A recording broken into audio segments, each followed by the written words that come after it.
Let's see. Checking the audio. Okay, yep, we are good to go. Alright, it is Friday, May 16th, 2025 at 5:02 p.m. Central Daylight Time, and we are in Fallout 76 currently here. I'll make some quick announcements, and then, I don't know. I mean, still working on the Atlantic City lore video. I have one more surveil video left, one that covers the flooded city center. I'll give you an update as to what's been going on with the lore video in terms of why it's been taking so long. If you saw the video on the casino and you saw that it was an hour and a half long, and that's just walking around this place showing you everything that's here, I think you understand why it is that these ones take so long to make. You basically have to go around and literally read everything. So yeah, it's a very time expensive process, and I just basically, it's one of those things too where I have to have nobody around when I'm doing it, and so I basically just ran out of time the other night. If you are on my Discord, then you know that basically I finished editing the other one and then was trying to get into this one, but again, I've said it before, I try to get those things done when my wife's not around, because basically she can't be in the room when I'm doing it, just because I don't like making her be completely silent, and I also hate icing her out of the room and all that kind of stuff. So anyway, I hope to get that one recorded sometime this weekend, but along with that, again, in terms of the script, I'm still working on the script.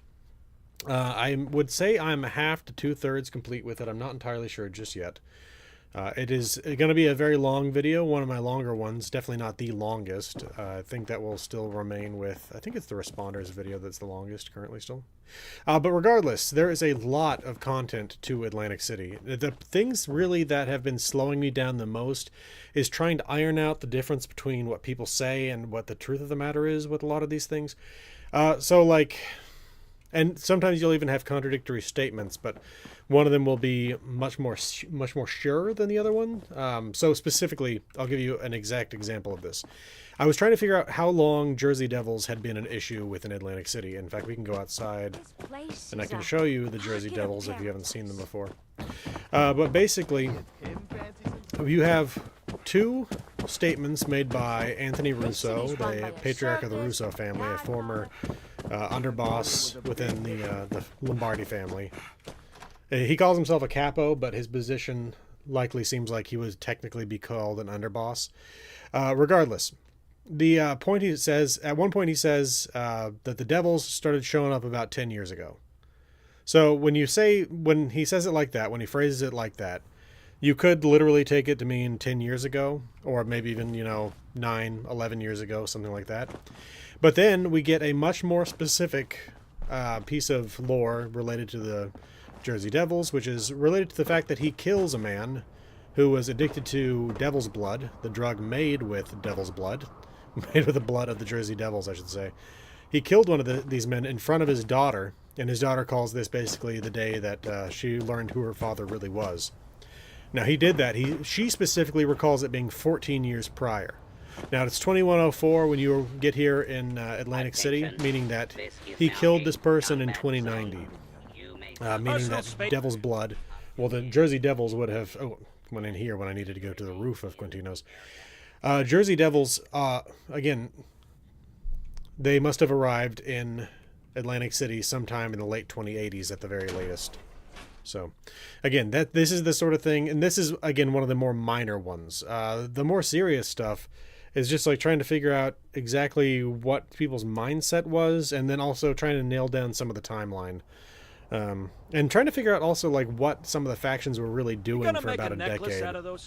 Because basically there's a lot of stuff like right around, well, not a lot of stuff. There's some stuff right around when the bombs happen up to the mid 2078. Basically you have just pre-war to all the way around to August of 2078. And it's around that time that Mayor Tim comes in, takes over from Mayor Carly Day. But basically after that, we end up with not a lot of specifics, and then a big lore dump, basically, in terms of the amount of information we get around the 2090s and beyond. These right here are the Lesser Devils. They're the children of the Jersey Devil. They obviously have a lot of physical resemblance to Deathclaws. As far as I know, they're not related. But you do get a version of the Jersey Devil story in the game from a, I think it's a paranoid settler, something like that. Paranoid refugee. I can't remember exactly what she's called. I've got 2 copies of the video of talking to her, which is the other thing too. So I'll just note I have fully done the entirety of the Russo family quest line twice through. Because for some reason, the first time through, it did not record one of the quests. I must have mishit a key or something like that. I don't know. But regardless, I had to go back through and re-record it. But I'm going to have to re-record it at least once more, maybe twice more. Because basically there are actually significant differences to how the quest turns out in the end for the Russo family. At least, so again, the only version of it that I've seen is the version in which the Russo family ends up reuniting within the Rose Room in Appalachia. But I looked online afterwards to see if there was something else that could happen there, and it's entirely possible that the Russo family effectively breaks apart. Abigail can end up going to... Actually, Abigail has 2 different endings, so I might need to record it twice more. She has 2 different endings, where one of which is that she leaves her family, I should say, and she goes to basically live in Atlantic City on her own. And then the third version of things is that you insult her, and she decides not to get off Devil's Blood. And so in the end, she ends up dead of her addiction, or disappeared at least. So, again, I'm probably going to have to record that entirety of that quest line at least twice more. But then there's even some weirder stuff too. So I've talked about this before, and basically what I do whenever I'm making a lore video is I explore the lore entirely, then I go to see what other people say about it, specifically usually on the Fallout Wiki, basically just to make sure I haven't missed anything, because I don't want it to be like it was that one time I finished everything with Curie, or what I thought was everything with Curie, and then it turns out, oh, if you interact with this quest after having done a significant amount of the Railroad quest line, turns out that you meet the original caretaker for Curie's body, you know, so that's, which is Glory. I believe that's what happens there. I don't know. It's been a couple of years since I did that addendum video. And so again, I don't want to end up with another situation like that happening. So I go in and I check in there. But I think that there's stuff that's being referenced in there that's cut content. Because I have not experienced it. And again, I've done all this content twice through. Now, again, there are minimal differences in terms of the endings that I have yet to explore fully, in terms of the Russo family completely disintegrating, which is actually got some really interesting stuff in there, because Tony Russo, which if you're not familiar with the character, he's feigning senility in order to try to keep himself and his family safe from the Lombardi family. But basically what happens, to my understanding, is that if you end up not reuniting the family, then he actually ends up developing senility whenever his daughter leaves. Because he had in the entire family, the closest relationship was between father and daughter. And so when she becomes a drug addict and then eventually leaves the family, if again that you go down that route, he kind of breaks down as a person and actually starts to experience the real symptoms of senility. So, I mean, it's one of those things where it's kind of like one of those poetic things where, again, he's suffering the consequences of the actual illness that he was feigning, but at the same time, it's also just an interesting thing to consider, the way that emotional illness effectively can create physical illness, which is definitely a real situation. Your mind and body actually are very closely connected, obviously.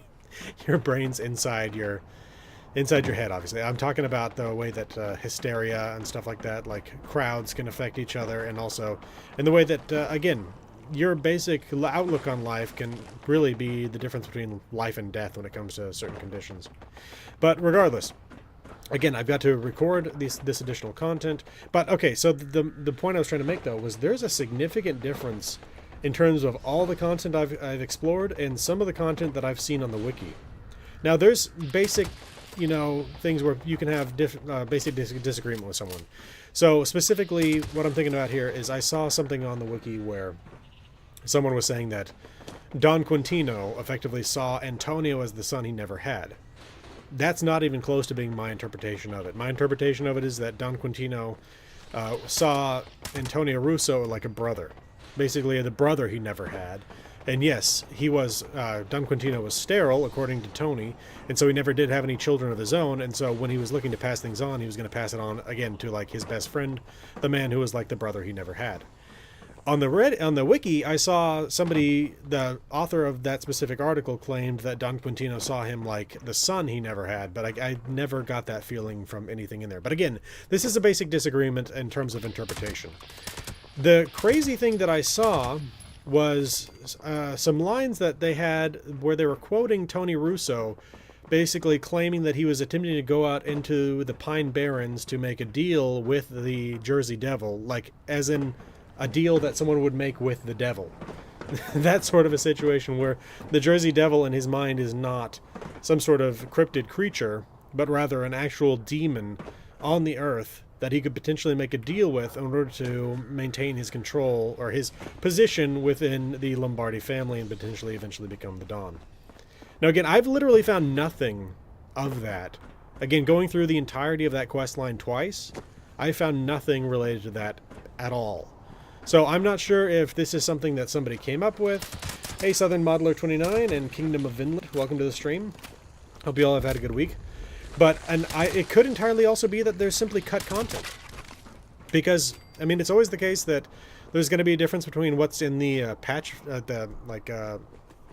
it called? The test server version of the game and what actually ends up being released. And it entirely could be the case that that little bit of a storyline was in there back during the testing phase, and that they took it out because maybe it wasn't testing well, or because it just didn't fit within the rest of the storyline. But again, it's not anything that I've found, and it's definitely a strange version of events because Tony seems to be a very practical person otherwise, and so it just feels like it's completely off the wall. And again, I've not found it anywhere, so I don't know if it, again, I'll have to look into it more. But it's one of those things too where it's always a question of, with the later content that they've been adding to Fallout 76, the wiki has been more and more sparse. The people that have been updating it, because it's one of those things where like every wiki, it's updated by the community that uses it. And so, for example, like back when I was making the videos on the pit, I was actually adding content to the wiki myself because a lot of it was missing. And now that I'm making the video on Atlantic City, I've actually had to add the terminal entries from Antonio's terminal at the Rose Room because nobody else had bothered to make that page. And again, this content has been out for a year and a half now. So, most recent Fallout Cascadia video, which is an environmental trailer, is getting a ton of views. I'm excited for the mod. Yeah, I've always been interested in actually trying these mods out. The problem that I have with them, generally speaking, isn't even the fact that they're not lore related, or they're not actual canonical lore. Because again, that I do have this minor thing where I don't want to make a mistake and call something that's not canonical, and recall something that's not canonical lore as canonical lore when I'm attempting to put a video together. That is an issue, but it's not really my biggest issue with it. The biggest issue with it is having to switch back and forth between modded and non-modded versions of the game when I'm trying to make videos. And so especially when we're talking about like total conversion mods like Fallout London and stuff like that. Now, I've not even tried to install Fallout London. I'm definitely interested in trying it at some point in the future, but I have to assume that that effectively you can either play Fallout 4 or Fallout London. I don't know if that's the case or not.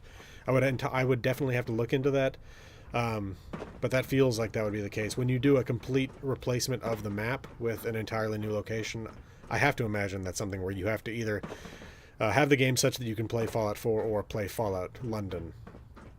But anyway.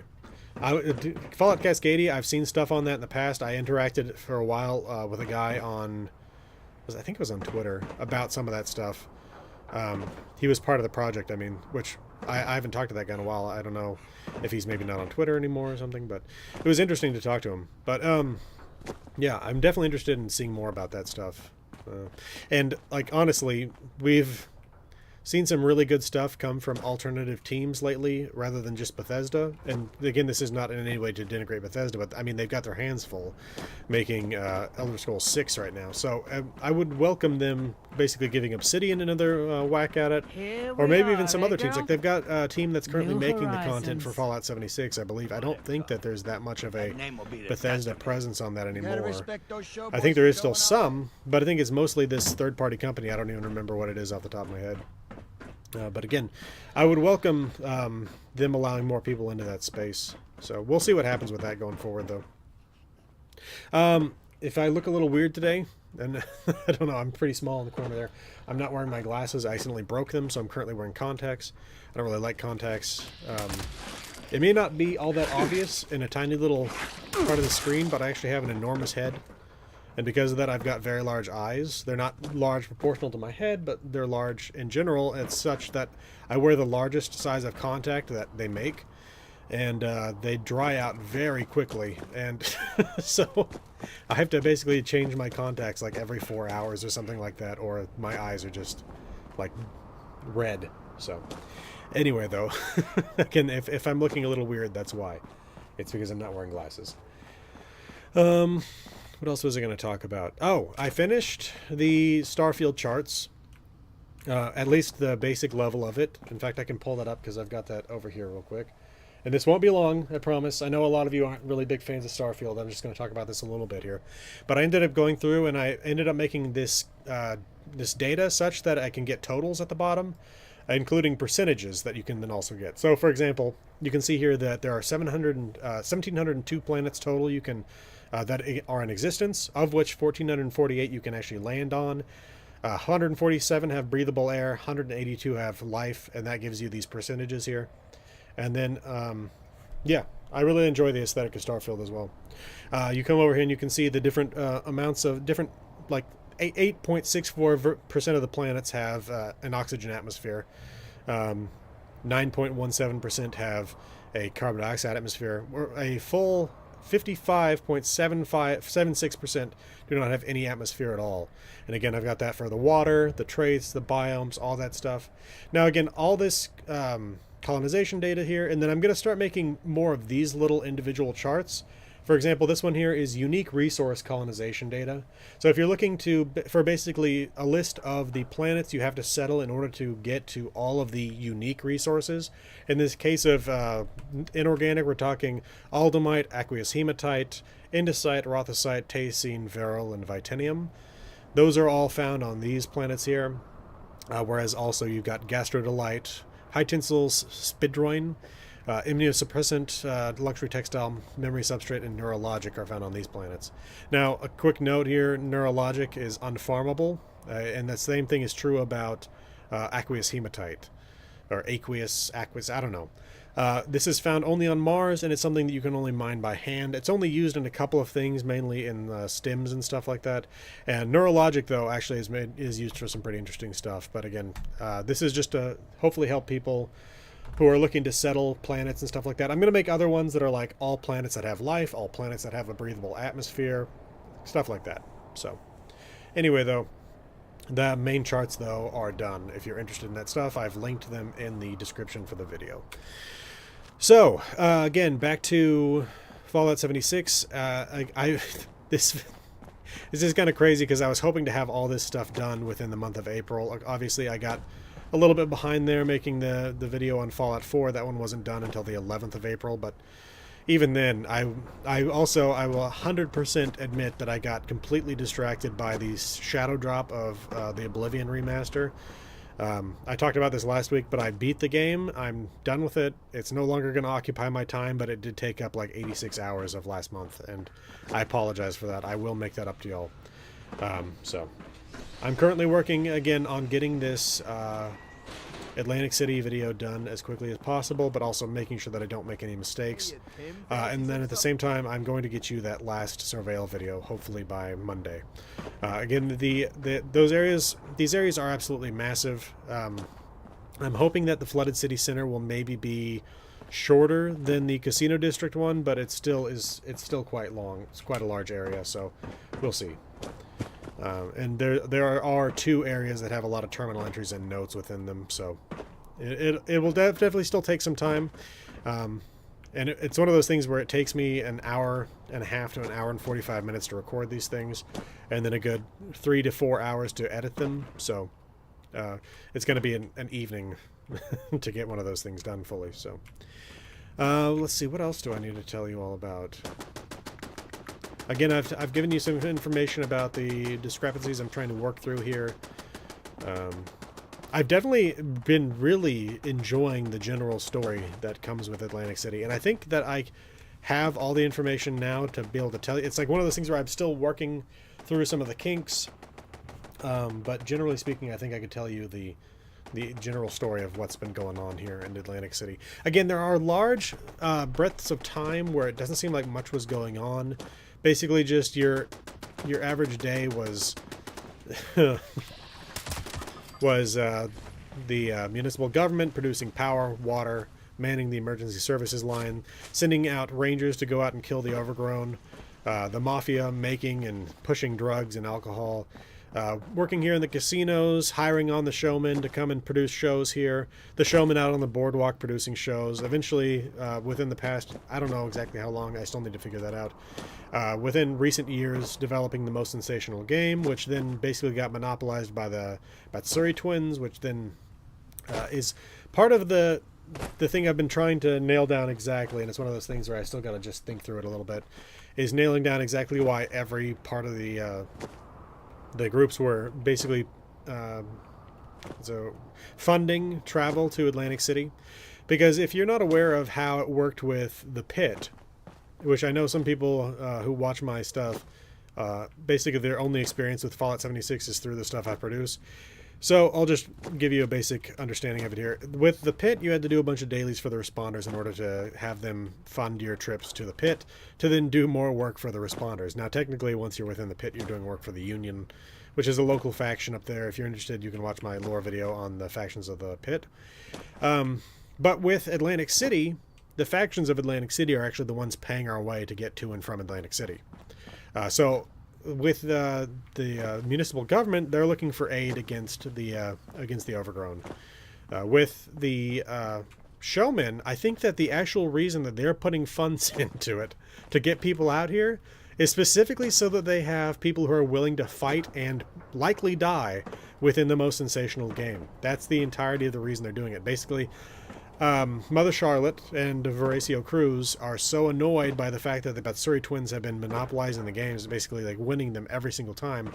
They're worried about the crowds getting bored, so they're looking for fresh meat to come in to potentially dethrone the Batsuris, which is why they love you so much when you do it. But it's crazy that they're funding people's trips here so that they can be killed to keep the crowds interested. It's a lot like a kind of a Roman Colosseum sort of a situation. Now, obviously, the Romans were typically bringing in slaves and captured animals. We're not talking about situations where they were like bringing in people to like pay to do it. But again, it's an interesting thing there. Now, in terms of the family, I think they're just funding people to come here to gamble in the casinos. I think it's a pretty standard sort of a thing there, where they're basically the family is trying to create incentives for people to gamble in the casinos and lose their money in the casinos. So again, they've got a fairly run-of-the-mill incentive for getting people out here. So, but yeah, so again, just trying to figure out a little bit though of exactly how the timeline works has been an issue. Again, trying to work through the discrepancies between the motivations for people that seem to be present within what I've experienced of the game versus what other people seem to have documented in the game that they've talked about on the wiki. Because basically my understanding of things is, and this is a little bit of a spoiler for the lore video if you are if you're not experienced with this content, is basically that Antonio Russo, who again was the underboss to Don Quintino Lombardi, was looking for a way to basically cement his position with the family. And he was worried because Concerta, the sister to the Don, is constantly looking for a way to ice him out, to get him out of the family, because she's never liked the fact that he has been Don Quintino's go-to guy when she has always been there for Don Quintino. So Antonio goes out and kills a Jersey Devil, and his plan seems to have been simply to, and again, a lesser devil, not the actual Jersey Devil itself, which you do meet in the quest line. His plan seems to have been to simply have this Jersey Devil stuffed and put on display. And it was going to be like, look at this crazy thing I killed. I've done this for the family. We've got this amazing curio for people to come and look at, and that was the entire thing. When he takes it to a chemist that works for him named Jeannie, or just Jean, sorry, he calls her Jeannie. Jean discovers that there are properties to the blood, specifically that the blood of the Jersey Devils can be used to make an incredibly powerful drug with a very high high and also a very high propensity towards addiction.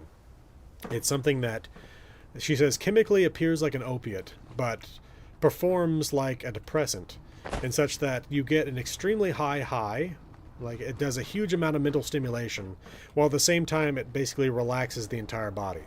But in the process of doing what it does, it hits the pleasure center of the brain so hard that it creates an addiction on the very first dose.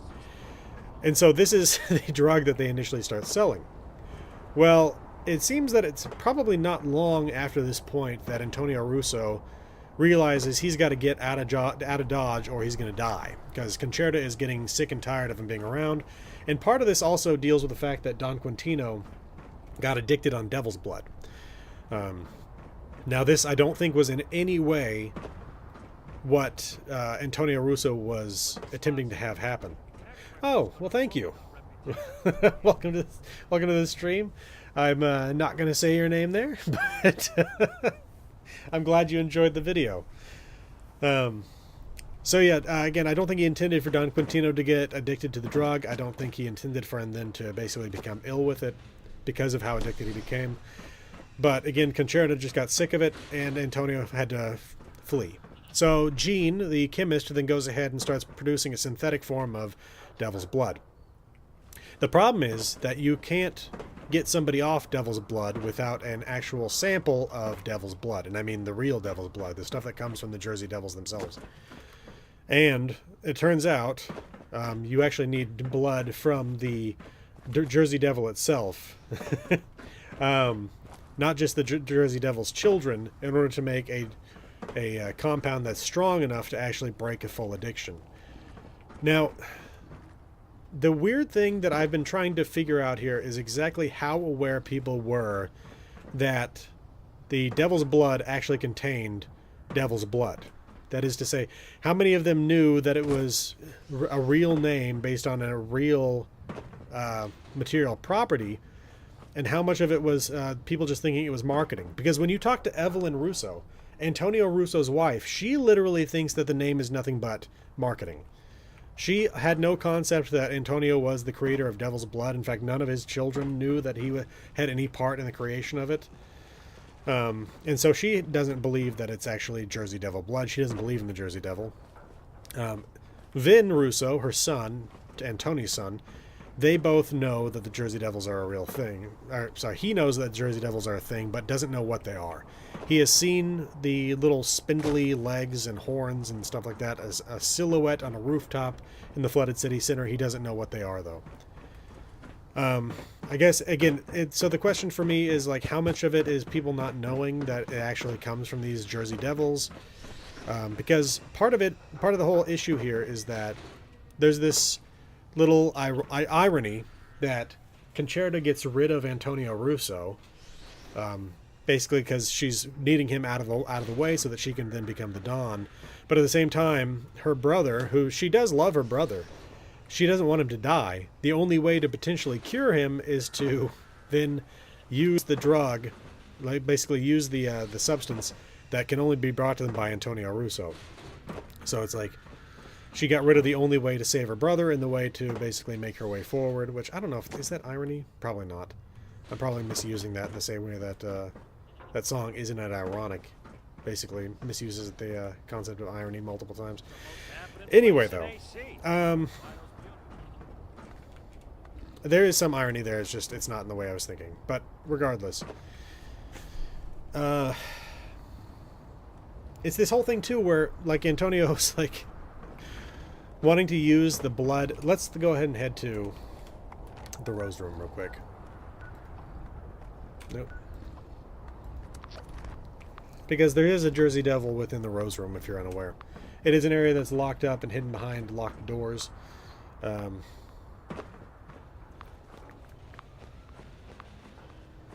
Where was I in my thoughts there? It's just basically questions about Devil's Blood is a lot of it. The fact that Gene is able to synthesize Devil's Blood is crazy. Like, I don't know exactly what she's putting into that. I assume that it's something related to the drugs that she gives Concerta a list of. That song was like radiation hurt people and lingered far too long. Yeah. But yeah, no, isn't it ironic? Does not use the term irony properly. Like, rain on your wedding day is not ironic. Okay, so there's Antonio Russo. But let's go back in here. Okay. I'm better now. So yeah, this right here than is ever, the Jersey actually. Devil that Antonio Russo attempted to get stuffed before they realized that the blood had psychoactive properties. So it's just, there's some weird stuff related to the devil's blood in that it's like, there's not enough of the compound in the devil's blood that he has in order to make an antidote for his daughter. But in the process of doing the quest to lure in the mother Jersey Devil, the real Jersey Devil, the actual Never cryptid, thought we'd be together again like you this. end up killing usually 3 to 4 lesser devils.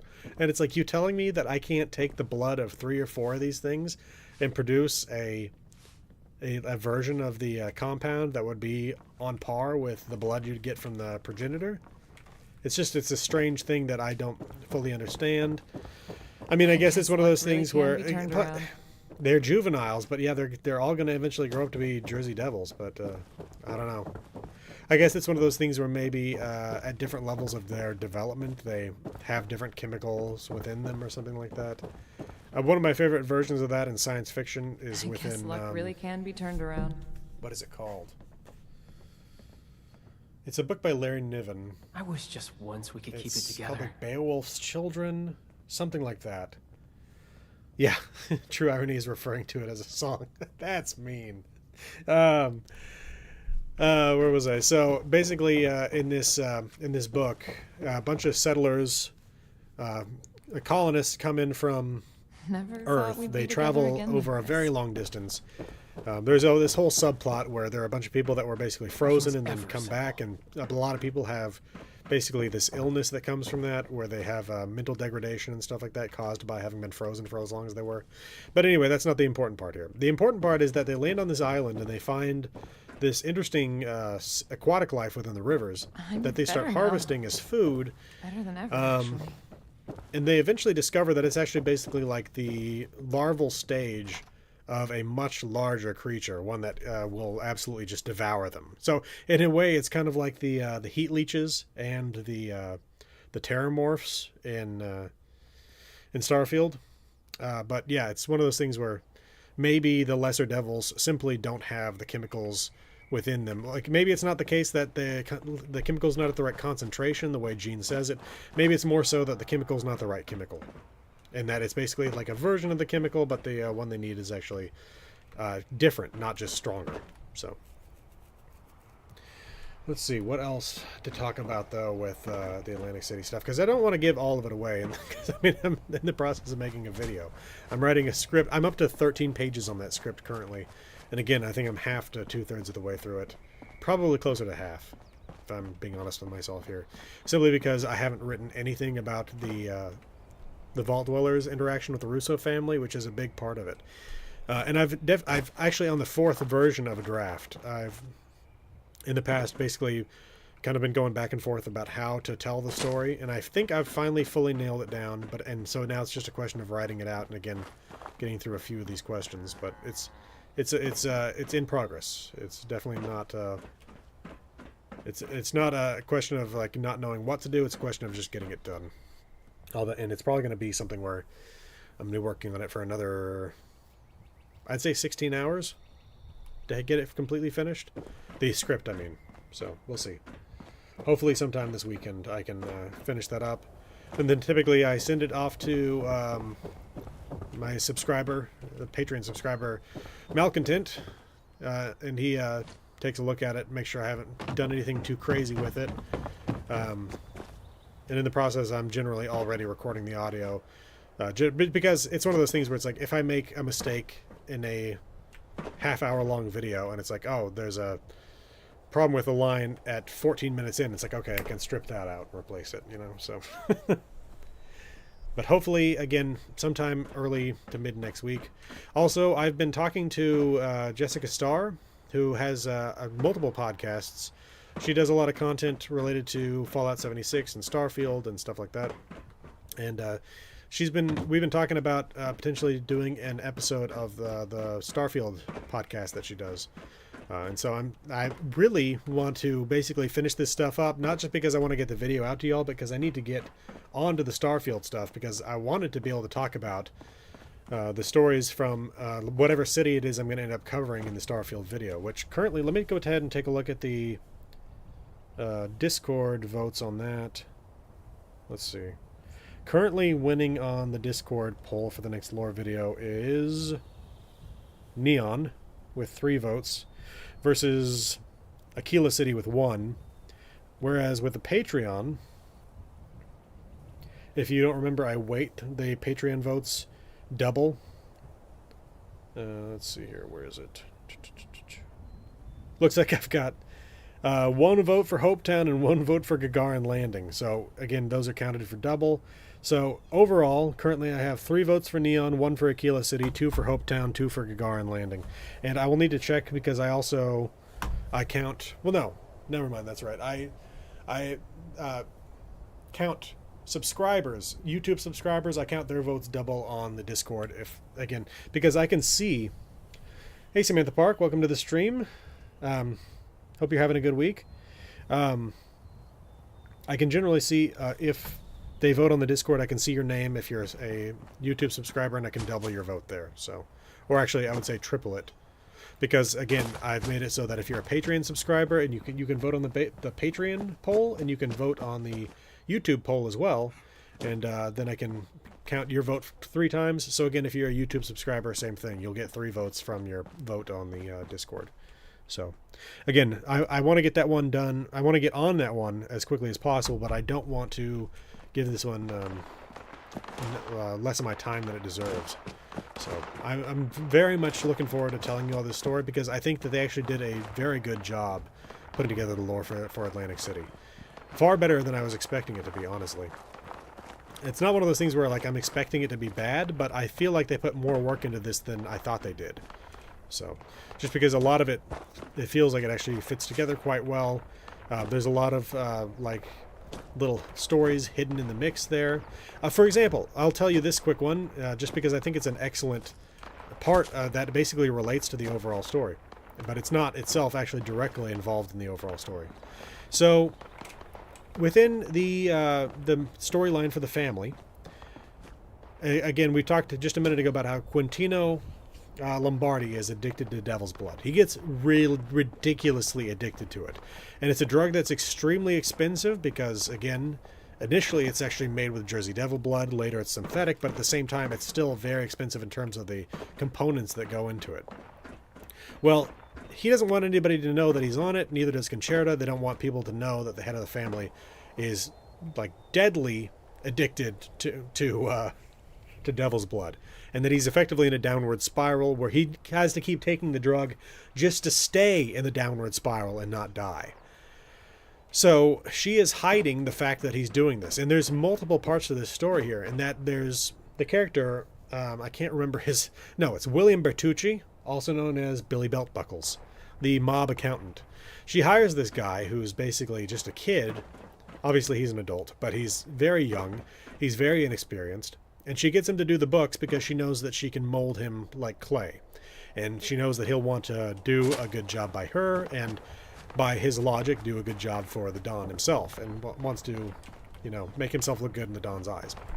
So she tells him, we've got all these medical expenses that we've got to take care of because the Don is bedridden.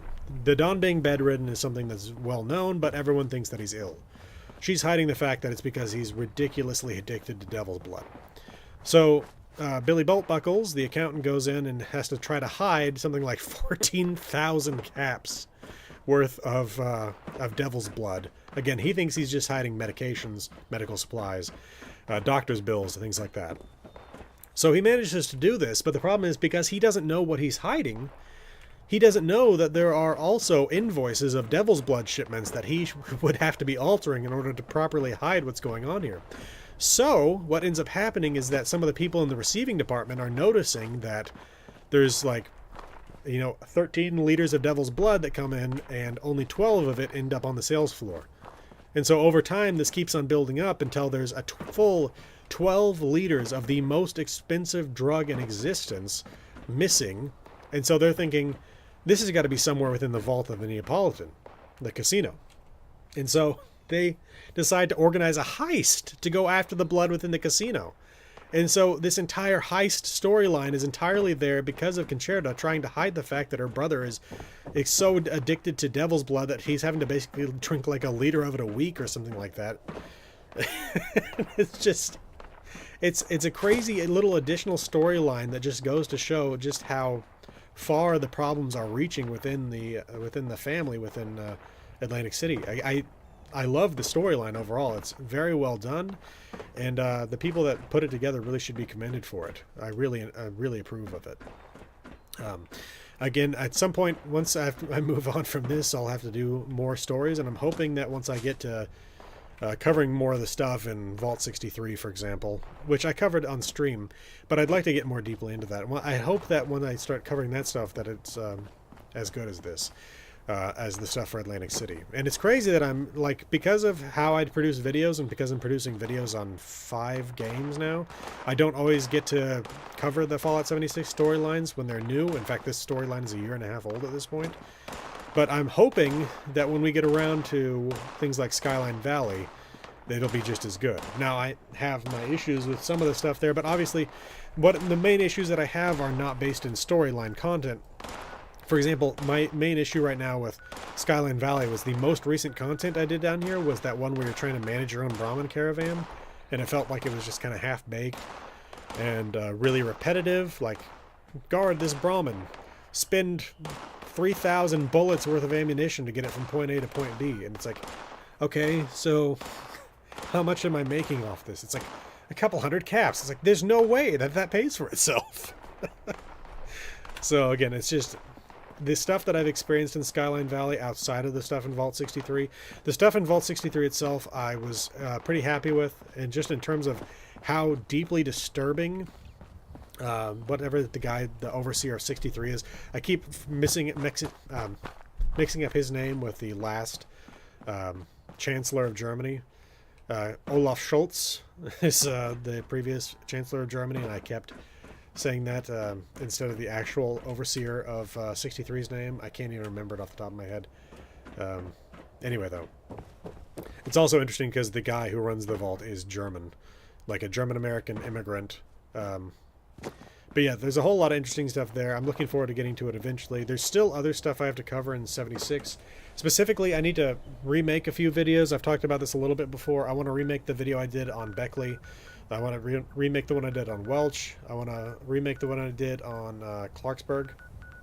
And then probably also the one I did on Bromwell, or Brommel, sorry. Locals call it Brommel. And also, I think maybe the one on Lewisburg. Lewisburg, I'm kind of tentative on that one. The first one that I am definitely still happy with is the one that I did on Berkeley Springs. I do want to redo the ones I did on Watoga, not because of the content, but because at the time I both had a bad quality microphone and spoke very, very quickly, so it's difficult to understand what I'm saying there. I'm hoping I'm not speaking too quickly right now.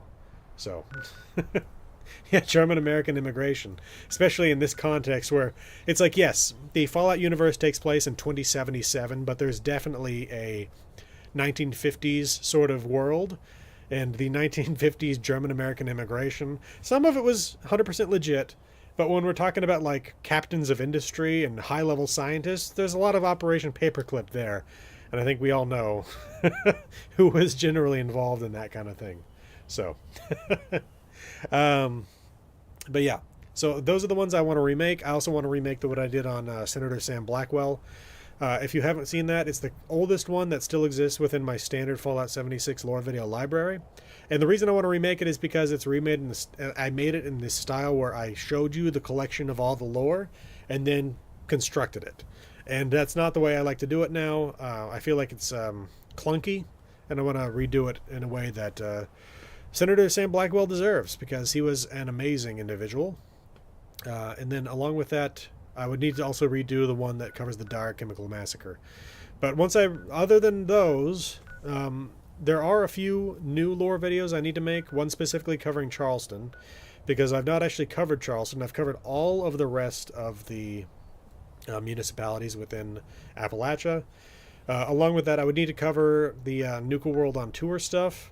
I need to cover, well, part of that is that new giant mole thing.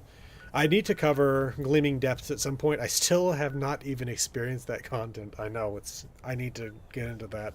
It's embarrassing, honestly, at this point that I still haven't done that. But I mean, I've had other lore videos to work on, so.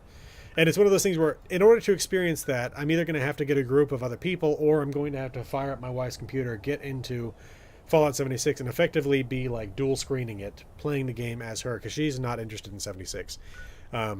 We play other games together, Age of Empires 2, Age of Mythology, Schedule 1, but she is generally not interested in Fallout 76. I got her through about half the content in Flatwoods, and she was just kind of getting bored with all the holotapes. And it's one of those things where I saw people at the time when the game launched having the exact issue that she had, where it's like, if you're not like really into the lore of the Fallout universe, that kind of stuff is just going to bore the crap out of you. And it's one of those things where it's like, I understand why they put it in there, but the fact that they made it so it's like, as part of the main story of the game, you have to listen to like a 3-minute long holotape about boiling water. It's like, there's going to be a lot of people that just don't want to do that. I feel like that was a stumbling block early on that they didn't really need to have, and overall kind of hurt things for the game, especially because so much of the later content is so much more interesting. Like, even just getting up to the raiders and doing stuff where you're like experimenting with the different tactics of the different raider gangs, far more interesting. Doing stuff with the Free States, far more interesting. Working for the Enclave and launching a nuke, far more interesting than reading over old terminal entries and holotapes about boiling water and cooking food properly within Flatwoods. And it was right at the very beginning of the game. Again, I love Fallout 76, but they made some serious mistakes with the launch, and that was definitely one of them. Because although I love that that stuff's there, because it makes it way easier for me to make a lore video, because it gives me a lot more stuff to flesh out the world, it also means that the people who are just starting the game are also experiencing that for the first time. So anyway, though, again, in terms of the other stuff I still need to cover, what are they called? Blood Eagles. I need to cover the Blood Eagles. It probably won't be a terribly long video, simply because there's not an enormous amount of lore related to the Blood Eagles. In fact, like, the most stuff we get out of them is, well, actually, there's a new quest line. New. I put in quotes there. Mainly, the stuff we get to talk about the Blood Eagles is around Beckett, the companion that you find within the Rollins labor camp. Along with that, the newest stuff is actually related to this missing journalist, which I think is supposed to be a parody of Hunter S. Thompson, where he's basically trying to do an interview. It's like gonzo journalism stuff, where he's trying to do an interview of a Blood Eagle leader, I think within the Crosshair. It's interesting stuff. I really enjoyed that little thing there. But yeah, again, the Blood Eagles, there's not a huge amount of lore to them, not anywhere near as much as there was about the Raiders of the Savage Divide. And that's because, I mean, when it comes right down to it, sometimes it's okay to have an enemy faction that is literally just evil. Which, I mean, the Blood Eagles are unquestionably just an evil faction. But even then, you get some interesting little bits that are like offshoots, like the Rust Eagles, I believe they're called, at the Metal Dome, where their entire thing is and like, this is actually kind of terrifying when you consider it. They're building better and better robots, and the entire reason they have this Coliseum up here that they're testing people against, the robots, is to effectively build a robot that's unbeatable. So it's kind of like the Incredibles. It's been a while since I've seen that. I can't remember the name of the villain in that, but he's building a robot to defeat superheroes and keeps basically testing them against better and better versions of the robot until the robot kills the superhero, then they move on to the next one. Kind of that sort of situation going on here at Metal Dome, which, I mean, the Brotherhood of Steel sends a fighting team up there. They are definitely right to be concerned about what's going on in Metal Dome, because the people up there definitely seem like they've got a way that they could effectively come to control Appalachia, especially with the number of robots that there are within Appalachia, because of how prevalent automation was within the area, it seems entirely possible that if they really, got to work, they'd be a very serious threat. Far more serious than the Blood Eagles, which the Blood Eagles are obviously a threat. But it's one of those things where you got, on one hand, a group of bloodthirsty, drug-addled raiders, and on the other hand, you've got constantly improving robots that will come and kill you and will never tire and will be able to counter everything you ever throw at them. And again, because of the level of automation in Appalachia, there's so much raw material for them to go and grab more like robot limbs and robot body parts and just start throwing together new robots. So definitely a concerning thing there. What else to cover though? I need to probably do an additional video on the like a part 2 to the what's it called? Blue Ridge Caravan Company. I probably could do a new video covering the responders, although it may just be, and I've talked about this a little bit before, kind of an update video on the general factions across Appalachia. So I'd be talking about, in this, the Raiders of the Crater, the Settlers of Foundation, and the Responders, all three of those at the same time. I would say that the Blue Ridge Caravan Company has gotten enough new information by itself that it justifies another video. These other ones have been fairly minor. In terms of the Responders, we get like, it's not even really new stuff that came with the Atlantic City update, because when it comes right down to it, with the Atlantic City update, in terms of what you actually interact with the Responders, what you're doing there, you talk to the Russos, then you go and you talk directly to Orlando. Orlando is not a member of the Responders. She is very likely a member of the Enclave. So we're not really dealing with the Responders there. And in fact, with the Responders, even though they do have new locations like Gilman Lumber Mill that they're operating out of, I seriously am wondering if we're going to wait for an update where it's going to be like, oh, turns out those new Responders, they're actually just the Enclave. I would not be even slightly surprised to find out that basically what's happening there is Modus is co-opting the ideology of the Responders in order to get new people on board. And I've talked about this a little bit before as well, where it's like, he helped the Enclave helped the Responders to fight the Fanatics in the pit. It's like, yeah, but you do see as well that if the pit raiders were to spill out of the pit, it would potentially cause problems for the Enclave elsewhere. So again, by aiding the Responders and the Union in fighting the Fanatics, they're also effectively keeping their own bacon safe. So, it's one of those things where it's not out of the realm of imagination that everything that's happening with the Responders could be the Enclave, both luring people in to effectively work for them and into some kind of trap here where they're dependent upon the Enclave, but also to where they could be projecting them as a force of the Enclave to do the will of the Enclave in other areas. So we'll see. I have been very frustrated by the fact that they decided to put the weather station down here. I was very happy to see that they did finally bring in the technology from the Atlas Observatory, but I've talked about this many times before. I wanted to see it at Mount Weather, just because the name is perfect to build a weather station at Mount Weather. Like, come on. And beyond that, it's the home of the National Emergency Broadcasting System. It's the home of a large-scale government bunker. So it's the perfect spot to have as an Enclave command center. I think it's also the place at the head of FEMA. And so you can imagine, and again, I've talked about this a little bit in terms of the relation between the Brotherhood of Steel and like how that could have affected the story, where, let's say, regardless of who takes over the Brotherhood of Steel at the end of the Steel Dawn content or whatever it's called, there's those 3 Brotherhood of Steel related updates. I can't remember, Steel Rebirth, whatever it is. At the end of that, when you have Romani or Shin in control of the Atlas Observatory, Dark Hollow. No, I have not. What are you referencing there exactly? I'm not familiar with it off the top of my head.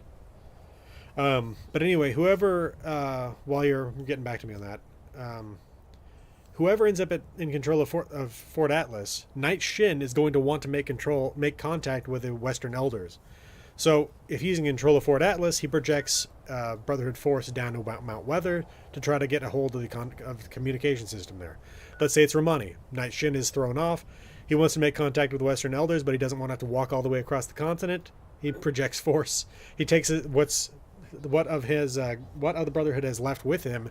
He goes down to Mount Weather, discovers that there's an entire enclave base down there. I mean, it's perfect, and it would have been, again, the perfect spot to put a weather machine at Mount Weather, but whatever. And my biggest problem with it is that I wanted there to be a storyline where they used the weather machine from Fort Atlas, or the Atlas Observatory before that, to restore seasons to Appalachia. Because, like, imagine how great that would have been if they'd actually done that, because it's one of those things where I've long been wanting to see seasons in the Fallout universe, and we just haven't been able to see them. It is one of those things where it's a question of, do they simply not exist anymore? I can't imagine that that's the case. It's like the Earth is still on its axis, it's still tilted, it's still rotating around the sun. How are there not seasons still? And it's one of those things where you can justify it in an individual game like Fallout 3, New Vegas 4, 1 or 2, because we're talking about limited time scale. We're talking about maybe a few months at a time usually. So it could even be the case that you are effectively doing all of the content of that entire game within a single season. But Fallout 76 has been a multi-season game, multi-year game now, to where we're now up to 2105. When the game started, everything was 2102. And the fact of the matter is, we've not seen a single season. The new area on there by the Hawksbill Station. Oh, talking about Dark Hollow Manor. Okay, no, I have not. I want to do content that, again, in terms of videos I still need to do on Fallout 76, covering everything within Skyline Valley is stuff that I need to cover.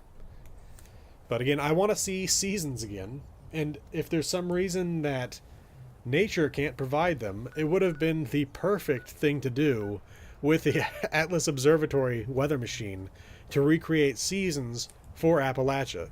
It'd be like a way of trying to effectively make the weather better, so you could actually also end up with better agricultural production and everything like that.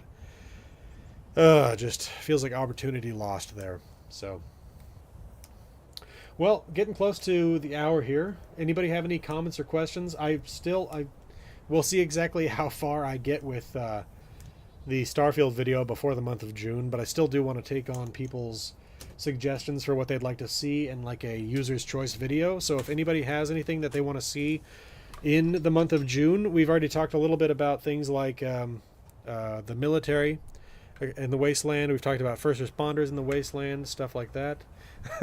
Thanks, I really appreciate that. That'd be fun. I have thought about like what it would take to do that kind of job, and it's like it's the biggest fear I would have would be effectively creating something that feels like fan fiction. But anyway, rather than actual lore, which I can't tell you the number of times I daydreamed stuff in my head growing up about stories, and they always ended up with like things that felt like fan fiction. But anyway, well, have a good weekend. I hope you have a good one and had a good week this week. Thanks for coming by the stream. So again, if anybody has any specific things they'd like to see next month, again, assuming I get to the point where I can make a user's choice video and I'm not just finishing up the Starfield video next month. A little bit of Fallout news. If you haven't seen it, the Fallout TV show Season 2 is launching in December of this year. I wasn't sure when to expect it, because I saw multiple things where one report was saying, oh, they finished filming, and that was like a week ago, and then another one on like the same day was production is complete. It's like, what? Okay, those are two very different things. Which one is it? I think it's filming. Either that, or if they're really just simply choosing to wait. What is it at this point? 6-7 months in order to launch it. So yeah, look forward to Fallout Season 2, which looks to be taking place within the New Vegas area. So we'll see exactly what they make of that. It will be interesting to see what is the canonical outcome to Fallout New Vegas. Personally speaking, I'd like to see that the NCR won, and for this reason that it could then be the case that following the nukes that hit Shady Sands, and potentially other NCR settlements in California, that the NCR effectively could have relocated to New Vegas. But honestly, any one of the outcomes would be interesting to see. I don't think it's going to be the Legion. I feel like we would have actually seen something about that already. I have seen some people show it, like there was some little clips earlier this year that showed some people in like Legion armor, but people have but it looked to me like it was on a movie set, so it wouldn't be at all surprising to me that they've got that in the background there.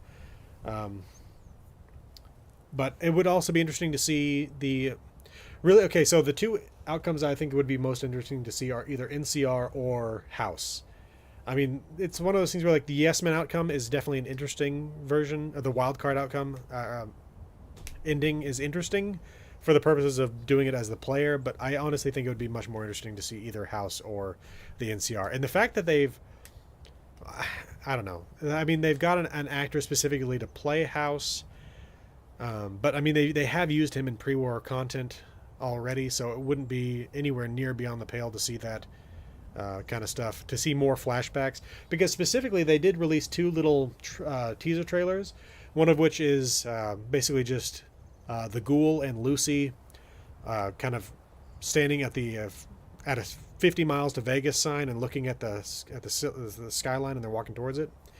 Then the other one was a bunch of Walton Goggins as Cooper Howard doing a bunch of ads he didn't want to do, and they're actually pretty funny, especially his Nuka-Cola ad, where he's clearly not liking the product, but he's like, and then he does another one for sunscreen, but he's like, what?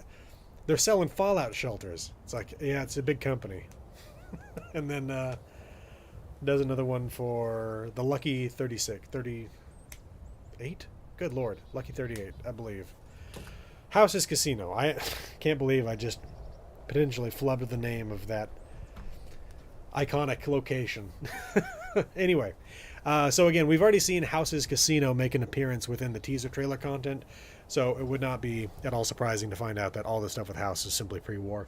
But I do think a House ending is also actually one of the more interesting ones, simply because if it does go the way that he was intending it, then he's effectively looking at creating like a new high-tech society of the future sort of a thing. But again, NCR or House would be interesting. Even honestly, a Legion victory would be interesting. I don't see it happening. So anyway, though, if there's nobody else with any comments or anything like that, again, I'm hoping, I said this last week, I said I'd hope to have everything out by today, but I really am hoping, with only one surveil video left and with the script halfway done, I'm hoping that by next Friday this stuff will all be in the rearview mirror and I'll already be working on the Starfield lore video. So, which at this point is looking like it's probably going to be covering Neon.